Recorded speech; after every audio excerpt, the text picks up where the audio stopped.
Here's this Ukrainian refugee who would have been safer in her own country. Yeah. And so what I saw with her was the death of a high-trust society. And I thought that was going to be the topic this week. I don't cry easily. I think I've become somewhat stoic to news. I forced myself to watch this news, to follow the news, and I've become somewhat stoic. I felt choked up when I saw the assassination of Charlie Kirk. I think something else died there. It was very symbolic, and I think it was the death of the First Amendment and the death of civilized society. Murder is a murder. Assassination is assassination, right? It's not a new thing in society. What happened after, that's very scary.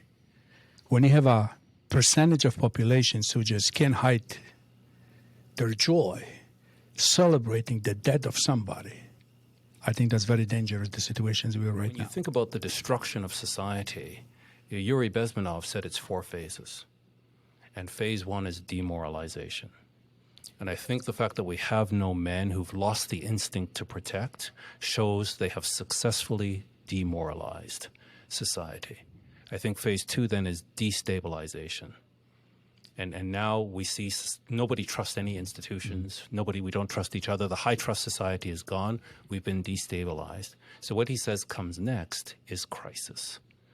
And when the crisis occurs, think civil war. Now the government can flex its muscle and basically institute communism.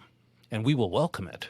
So, when we were traumatized by 9/11, we welcomed the Patriot Act. Now we're traumatized by this assassination. What will we welcome next? So it seems to me that we have to rise up above race and see through the lens of Scripture. And we have an enemy that has successfully demoralized us and is now successfully destabilized. For what is your life? It is even a vapor that appears for a little time and then vanishes away. You ought to say for this reason, if the Lord wills, we shall live or do this or that. But now you rejoice in your boastings. All such rejoicing is evil.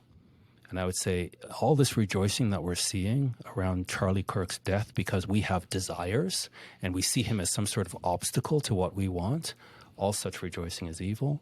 And to your sermon today, we need to prepare the temple for God to dwell in. And we are that temple. And we cannot be associated with any of this. It is evil. It's of the world. We need to come out of the world.